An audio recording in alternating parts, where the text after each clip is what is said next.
നമ്മൾ മീഡിയനെ വിമർശിച്ചിട്ടില്ലല്ലോ അങ്ങനെ. അല്ല അങ്ങനെയല്ല, ഫാക്ട് ചെക്ക് ചെയ്തിട്ട് വേണം നിങ്ങൾ വാർത്ത കൊടുക്കാൻ. മനുഷ്യത്വം വാർത്ത അതിന് വിമർശിക്കുക യാഥാർത്ഥ്യം പറഞ്ഞല്ലേ, വിമർശനമായിട്ട് എടുക്കണ എന്തിനാ? സത്യമല്ലേ? അപ്പൊ അതിന് ഒരു സത്യം പറയണതിന് നമ്മളെന്തിനാ പേടിക്കണേ? നിങ്ങൾ തിരിച്ചറിയണമെന്നല്ലേ പറയുന്നുള്ളൂ. കാരണം നമ്മൾ ഈ റേറ്റിംഗ് കൂട്ടുക, ഇതാവാ, അവൻ കൊടുത്തോ, അതിൻ്റെ മേളിൽ ഇവൻ കൊടുക്കുക, ഇങ്ങനെ പോകുമ്പോൾ നമ്മൾ മനുഷ്യരാണ് എല്ലാവരും. അവിടെ നിങ്ങൾ അങ്ങനെയല്ല, നമ്മളെല്ലാവരും മനുഷ്യരാണ്. അങ്ങനെ പോകുമ്പോൾ നമ്മൾ ഈ പോകുന്ന പോക്കിൽ നമ്മൾ എത്ര ജീവിതങ്ങൾ കുരുതി കൊടുത്തിട്ട് ഈ പോയിക്കൊണ്ടിരിക്കണേന്ന് പറയണത് ആലോചിക്കണം. എത്ര ജീവിതം എന്ന് വെച്ചിട്ടുണ്ടെങ്കിൽ ഒരു സാധനം എന്തും കേട്ടാൽ എടുത്തിടുന്നു, അതിൻ്റെ യാഥാർത്ഥ്യം നമ്മൾ മനസ്സിലാക്കുന്നില്ല. പക്ഷെ ആ ആളുടെ ലൈഫിനെ കുറിച്ച് പിന്നെ ചിന്തിക്കുന്നുണ്ടോ? അവർക്കില്ലേ കുടുംബം? നമ്മൾ അതിനെക്കുറിച്ചല്ലേ സംസാരിക്കുന്നത്. ഇത് വരാം, ഇതിന് വിമർശനം ഉണ്ടാവാൻ ചിന്തിക്കാന്ന് വെച്ചിട്ടുണ്ടെങ്കിൽ ഇത് വിമർശിക്കാനല്ല പറയുന്നത്. യാഥാർത്ഥ്യത്തെ നിങ്ങൾ മനസ്സിലാക്കണം, നിങ്ങളൊന്ന് ശ്രദ്ധിക്കണം. എന്ത് ചെയ്യുമ്പോഴും ശരിയായാലും തെറ്റായാലും അപ്പുറത്തൊരു ആളുണ്ട്, അയാൾക്കൊരു കുടുംബമുണ്ട്. അതാണ് നമ്മൾ പറഞ്ഞിട്ടുള്ളത്. അല്ലാണ്ട് മീഡിയനെ ഒരു തരത്തിലും വിമർശിച്ചിട്ടില്ല ഇതിനകത്ത്. മീഡിയ അടക്കം നമുക്ക് പറയാൻ പറ്റുമോ? ഒന്നോ രണ്ടോ ആൾക്കാർ കുഴപ്പിച്ചാൽ പോലും മൊത്തത്തിലല്ലേ നമ്മൾ വരണേ, അല്ലേ? അപ്പം നമുക്ക് അടക്കം കാടടച്ച് വെടിവെക്കാന്ന് പറഞ്ഞ പരിപാടി ഇതിൽ നടക്കില്ല. അപ്പോഴും നമ്മൾ പറയണത് എന്തിനാ? ശ്രദ്ധിക്കണം. ആ ഒരാൾ തെറ്റ് ചെയ്തിട്ടുണ്ടെങ്കിൽ ആ തെറ്റിൻ്റെ ഇതെല്ലാം അനുഭവിക്കും എന്നുള്ളതാണ് ഒരു ക്യാരക്ടർ വളരെ ശക്തമായിട്ട് പറയുന്ന ഒരു സിസ്റ്റത്തിൻ്റെ ആൾ വന്ന് സംസാരിക്കുന്നത്. അതിന് ഞങ്ങൾ കണ്ടത് അത്രയും കറക്റ്റായിട്ട് ആരാണ് അത് പറയാൻ, അതൊരു സ്ത്രീയും കൂടി ആയിരിക്കണം. അത് ഞങ്ങൾ കണ്ട ഒരാളാണ്. ഈ സിനിമയിൽ ഒരു വില്ലത്തരോ മറ്റതോ മറിച്ചതോ ഒന്നുമല്ല, സാഹചര്യങ്ങൾ വന്ന് ഇതാവുന്നു. ഇപ്പോഴത്തെ ഒരു ഡിജിറ്റൽ വേൾഡിൽ എല്ലാവരും റേറ്റിങ്ങും അതും ഇതും ഒക്കെ വേണ്ടിയിട്ട് ഓടുകയാണ്. ഇപ്പോൾ റാണി ചെയ്ത കഥാപാത്രം പോലും അവർ ഉറക്കം കളയുന്ന എന്താണ്? അതുപോലെ ശരിക്കും പറഞ്ഞാൽ ഇന്നത്തെ ഡിജിറ്റൽ വേൾഡിൽ നമ്മുടെ റിയൽ ലൈഫിൽ എത്ര പേരുടെ ഉറക്കം അതുപോലെ പോകുന്നുണ്ട്, ഇല്ലേ? അതിനെ നമ്മൾ ചൂണ്ടിക്കാണിച്ചിട്ടുള്ളൂ. അല്ലാണ്ട് ഈ സിനിമ നന്മയുള്ള സിനിമയാണ്, അല്ലാണ്ട് ഇത് ഒരാളെ മനഃപൂർവ്വം പഴിചാരുന്ന സിനിമയൊന്നും അല്ല. അല്ലേ? ഈ സിനിമ മൊത്തത്തിൽ പറയണത് നന്മ ഉണ്ടാവണം എല്ലാവർക്കും. എന്ത് ചെയ്യുമ്പോഴും നിങ്ങൾ അതൊന്ന് ചിന്തിക്കണേ. അതേ നമ്മൾ വിനയപുരസ്സരമാണ് നമ്മളത് പറയുന്നത്. ഈ മഞ്ജുജി, ഈ എന്നോട് ഉർവശി മാം പറഞ്ഞതാണ് ഇളയരാജ ഏകദേശം 20 വർഷത്തോളായിട്ട് ന്യൂസ് കാണാറില്ല.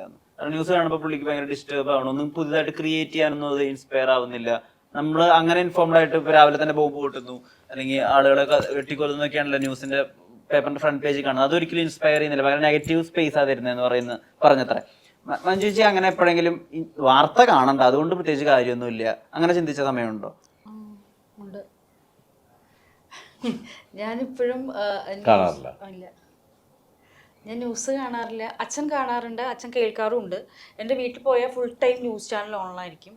അപ്പം നമ്മൾ അടുക്കളയിൽ കുക്ക് ചെയ്തിരിക്കുമ്പോഴോ നമ്മൾ പാസ് ചെയ്യുമ്പോഴോ വെറുതെ ഹോളിലിരിക്കുമ്പോഴോ ഒക്കെ ന്യൂസ് കേൾക്കുന്നുണ്ടാവും. പക്ഷെ ന്യൂസിന് വേണ്ടി ഞാൻ പോയിരുന്ന സമയം കളഞ്ഞിട്ടില്ല. എൻ്റെ വീട്ടിൽ പത്രം വാങ്ങിച്ചിട്ട് ഏകദേശം 10-15 വർഷത്തെ കൂടുതലായി. അച്ഛൻ പിന്നെ ടി വിയിലുണ്ട്, പിന്നെ അത്യാവശ്യം ന്യൂസൊക്കെ നമ്മൾ എവിടെ നിന്നെങ്കിലുമൊക്കെ കേൾക്കുന്നുണ്ട്. എല്ലാ ന്യൂസും നമ്മൾ അറിയുന്നുണ്ട്. അപ്പം അത് വായിച്ച് വെറുതെ നെഗറ്റീവ് എനർജി ആദ്യമേ തന്നെ കേട്ടണ്ടല്ലോ എന്ന് മേടിച്ചിട്ട് ഇപ്പം ഞാൻ പൊതുവെ രാവിലെ എഴുന്നേറ്റാൽ ഒരു ലളിതാ സഹസ്രനാമോ സുപ്രഭാതമോ ഇട്ട് ദിവസം തുടങ്ങിയിട്ട് അപ്പോഴേക്കും ഷൂട്ടിങ്ങിന് പോകാറാവും, ഷൂട്ടിങ്ങിന് പോകും. ജോണി ആൻ്റണി ചേട്ടൻ്റെ ഡേ ഇൻ മൈ ലൈഫ് എങ്ങനെയാണ്? ഒരു ദിവസം എങ്ങനെ തുടങ്ങും? ഞാൻ എങ്ങനെയാണ് ഒരു ദിവസം അങ്ങനെ തുടങ്ങും. ചിലപ്പോൾ 3 മണി വരെ രാത്രി വർക്ക് കളിച്ചിരിക്കുകയാണെങ്കിൽ വേറെ രാവിലെ പരിപാടി ഒന്നുമില്ലെങ്കിൽ എനിക്ക് ഇഷ്ടമുള്ളത്രയും നേരം കിടന്നുറങ്ങും. എന്നിട്ട് എഴുന്നേക്കും. വർക്ക് ഉണ്ടെങ്കിൽ വർക്ക് ചെയ്തുകൊണ്ടിരിക്കും. ഇപ്പം ഈ ഇടയായിട്ട് പ്രൊമോഷനും പടങ്ങളും ഒക്കെ ആയിട്ട് ഉണ്ടായിരുന്നു. അപ്പം അത് ഞാൻ എന്താണോ നമ്മുടെ അല്ലാതെ ഞാൻ രാവിലെ 5 മണിക്ക് വിളിക്കും ഒരു നാരങ്ങ വെള്ളം കുടിക്കാൻ. ഏതാ ഒരു ചിട്ടയില്ലാത്ത ജീവിതം തന്നെയാണ്. ഇച്ചിരി ചിട്ട വന്നാൽ കൊള്ളാവുന്നുണ്ട്, ശ്രമിക്കാറുണ്ട്. പക്ഷേ ഒരു 4-5 ദിവസത്തേക്കുള്ളിൽ അത് കണ്ടിന്യൂ ചെയ്യാൻ പറ്റാറില്ല. പക്ഷേ എനിക്ക് തോന്നുന്നു ഒരു സിനിമ എന്നെപ്പോലൊരു ആൾക്ക് ഇങ്ങനെ പറ്റുള്ളൂ എന്ന് എനിക്ക് തോന്നുന്നു. കാരണം നമുക്ക് നമ്മുടേതായ ഒരു സമയം ഫിക്സ് ചെയ്യാൻ പറ്റില്ല. മറ്റൊരാളുടെ സമയം അനുസരിച്ച് നീങ്ങേണ്ടവരാണ് നമ്മൾ. ഇപ്പോൾ ഇവിടെ പ്രൊമോഷൻ രാവിലെ 7 മണിക്ക് ഉള്ളത് പറയാൻ ഏറ്റാൽ ഞാൻ 7 മണിക്ക് വരും. അപ്പം നമ്മൾ ഒരു 2 മണിക്കൂർ ജിമ്മിൽ പോയാലോ എന്ന് വിചാരിച്ചാൽ നടക്കുമോ? അത് നടക്കില്ല. അപ്പം നമ്മൾ മറ്റുള്ളവർക്കിടെ ഞാൻ അതങ്ങനെയാണ് ജീവിക്കുന്നത്. നമ്മുടെ സ്വന്തം സ്ഥാപനത്തിൻ്റെ MD ഒന്നും അല്ലായിരുന്നു. അപ്പം നമ്മൾ മറ്റുള്ളവരുടെ ടൂളാണ്. അവർ പറയുന്നത് പോലെ കാശും മേടിക്കുന്നുണ്ട്, വേറെ കാര്യം. ഹാപ്പിയാണ് ഞാൻ. ഈ പ്രവചനങ്ങൾ ഉണ്ടല്ലോ, ഇപ്പൊ ദിലീപേട്ടനോട് ശ്രീവിദ്യാമ്മ പറഞ്ഞിട്ടുണ്ടെന്ന് കേട്ടിട്ടുണ്ട്, വലിയൊരു ഹീറോ ആവും നീ, നന്നായി വരും. അല്ലെങ്കിൽ ഇപ്പൊ ബിന്ദുവിനെ പറ്റി പലരും പറയുന്നു നല്ലൊരു നടനായി വരും. ബിന്ദുവിനെ പറ്റിയിട്ട് പലരും പറയുന്നു ഇയാളൊരു സംവിധായകനാവും. അങ്ങനെ സിദ്ദിഖിയുടെ കരിയറിൽ എപ്പോഴെങ്കിലും എല്ലാം ചെയ്യാൻ പറ്റാവുന്ന ഒരു വേഴ്സിറ്റൈലായ നടനാവും, പല ഈ ലെജൻസിന്റെ ഒക്കെ കാറ്റഗറിയിലേക്ക് നീ വരും, അങ്ങനെ പ്രവചിച്ച ആളുകളുണ്ടായിരുന്നു? ഇല്ല, അങ്ങനെ പ്രവചിച്ചിട്ടില്ല. ഇങ്ങനെ ഹാർഡ് വർക്ക് ചെയ്യണം, ഹാർഡ് വർക്ക് ചെയ്താൽ ഒരുപാട് ഇമ്പ്രൂവ് ചെയ്യാൻ പറ്റും, അതിനുവേണ്ടി ട്രൈ ചെയ്യണം എന്നൊക്കെ പലരും പറഞ്ഞു തന്നിട്ടുണ്ട്. അതിന് ചില കാര്യങ്ങളിൽ നമ്മൾ സ്ഥിരമായിട്ട് ചെയ്യുന്ന മിസ്റ്റേക്ക് അല്ലെങ്കിൽ നമ്മുടെ ഭാഗത്തുള്ളൊരു മൈനസ് എന്താണെന്ന് കണ്ടിട്ട് അതൊക്കെ പലരും കറക്റ്റ് ചെയ്ത് തന്നിട്ടുണ്ട്. അല്ലാതെ അങ്ങനെ ആരും പ്രവചിച്ചിട്ടൊന്നുമില്ല, ഞാനും പ്രവചിച്ചിട്ടില്ല ഒന്നും. അപ്പം ഞാനെപ്പോഴും ആലോചിക്കാറുള്ളത് അങ്ങനെ നാളെ ഒരാൾ ഇയാൾ എന്താവും എന്നൊക്കെ ഉള്ളത് ഇയാളുടെ ഒരു ആഗ്രഹം പറയാനേ പറ്റുള്ളൂ. ചില ആളുകൾ കാണുമ്പോൾ നമുക്ക് അങ്ങനെ തോന്നും, ചില ആളുകളുടെ ഒരു ഇഷ്ടം തോന്നും, അല്ലെങ്കിൽ അയാളെ കണ്ടു കഴിയുമ്പം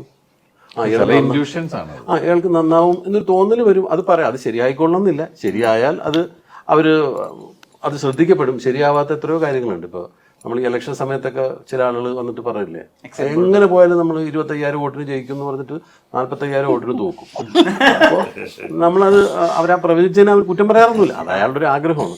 പിന്നെ ഞാൻ ഇങ്ങനെയൊക്കെ കേട്ടിട്ടുണ്ട്, സിനിമയിലൊക്കെ ഒരുപാട് ഇപ്പം ചില ആളുകൾ വന്നിട്ട് ചില തമാശകളൊക്കെ പറയുന്ന ആളുകളുണ്ട്. അപ്പം അത് ചില ആളുകളെ ഹേർട്ട് ചെയ്യും. അപ്പം ഈ ഹേർട്ട് ചെയ്യപ്പെട്ട ആൾ പറയും, നീ നോക്കിക്കോ, എൻ്റെ വാക്കാണ്, ഇവൻ ജീവിതകാലം രക്ഷപ്പെടില്ല, അവൻ അടുത്ത മാസം സൂപ്പർ സ്റ്റാറായി കണ്ടിട്ടുണ്ട്. അത് അയാളുടെ മിടുക്കാണ്. ഇയാൾക്കൊരു വിഷമം ഉണ്ടായതുകൊണ്ട് അയാൾ പറയുന്നുള്ളൂ. അപ്പം പ്രവചനത്തിന് അത്രേ ഉള്ളൂ. നമുക്ക് അടുത്ത സെക്കൻഡിൽ എന്ത് സംഭവിക്കുമെന്ന് നമുക്ക് കൃത്യമായി പ്രവചിക്കാൻ കഴിയുന്ന ഒരാൾ ലോകത്തിലില്ല. നമ്മൾ കേട്ടിട്ടുണ്ട്, ഇന്ദിരാഗാന്ധി എന്ന് മരിക്കുമെന്ന് പ്രവചിച്ച ആൾ ഇന്ദിരാഗാന്ധി മരിച്ച് 10 കൊല്ലം കഴിയുമ്പോഴാണ് നമ്മൾ അയാൾ കാണുള്ളൂ. അതെ, രാജീവ് ഗാന്ധി മരിക്കുമെന്ന് പ്രവചിച്ച ആളെ ഞാൻ കണ്ടത് എത്രയോ വർഷം കഴിഞ്ഞിട്ടാണ്. എന്നാൽ അയാൾ നാളെ ആര് മരിക്കും എന്നുള്ളതൊട്ട് പറയാറുമില്ല. ഈ മരിച്ച ആളുകളുടെ കാര്യമൊക്കെ ഞാൻ പ്രവചിച്ചിരുന്നു എന്നൊക്കെ പറയുന്ന ആളുകളെ കണ്ടിട്ടുണ്ട്. അതൊക്കെ അങ്ങനെ ഒരു കഴിവ് മനുഷ്യന് ദൈവം കൊടുത്തിട്ടില്ല. ചില ആളുകൾ കണക്ക് കൂട്ടിയിട്ട് അടുത്ത് നമ്മൾ കാലാവസ്ഥയൊക്കെ പ്രവചിക്കുന്ന എത്രയോ ശാസ്ത്രീയമായ പാരാമീറ്റേഴ്സ് നോക്കിയിട്ടാണ് ചെയ്യുന്നത്. എന്നിട്ട് അതിൽ പോലും മിസ്റ്റേക്കുകൾ വരാറുണ്ട്. അതവർ പറയും, അതിനൊക്കെ പ്ലസ് ഓർ മൈനസ് ഇത്ര. കാരണം നമ്മൾ ഈ ഭൂമധ്യരേഖയോട് അടുത്ത് കിടക്കുന്നതുകൊണ്ട് ഇത് പ്രെഡിക്റ്റ് ചെയ്യാൻ പറ്റില്ല എന്നാണ് പറയുന്നത്. വ്യതിയാനങ്ങൾ പെട്ടെന്ന് സംഭവിക്കാം എന്ന് പറയുന്നത്. ആ സമയത്ത് നമ്മളിപ്പോൾ ജർമ്മനിയിലോ അല്ലെങ്കിൽ UK യിലൊക്കെ പോയി കഴിഞ്ഞാൽ 6:26 തൊട്ട് 7:34 വരെ മഴ എന്ന് പറഞ്ഞാൽ കൃത്യ സമയത്ത് അത് അവിടെ കുറച്ചുകൂടി എളുപ്പമാണ്. നമ്മളുടെ ഈ ട്രോപ്പിക്കൽ കൺട്രീസിൽ അത് പറ്റും, നമ്മുടെ ഇവിടെ അത് അത്ര പറ്റും, അങ്ങനെ പറഞ്ഞ് കേട്ടിട്ടുണ്ട്. എന്നതുപോലെ വേറൊരാളുടെ ഭാവിയൊന്നും, എന്നാൽ ഭാവി പ്രവചിക്കുന്ന ഒരുപാട് പേരില്ലേ, കൈ നോക്കുന്ന ആളുണ്ട്, അത് വിശ്വസിക്കുന്ന ആളുണ്ട്, വിശ്വസിക്കാത്ത ആളുണ്ട്. പക്ഷെ ഞാൻ വിശ്വസിക്കുന്ന ഒരിക്കലും മറ്റൊരാളുടെ ഭാവി എന്താണെന്ന് വേറൊരാൾക്ക് പ്രവചിക്കാൻ പറ്റില്ല എന്ന് തന്നെയാണ് എൻ്റെ വിശ്വാസം. അതാണ്. പിന്നെ അവരുടെ ഒരു ആഗ്രഹവും അവരുടെ ഒരു പ്രതീക്ഷയും വെച്ചിട്ടുള്ളൊരു കണക്കൂട്ടലുകൊണ്ടാണ് ആ പറയുന്നത്.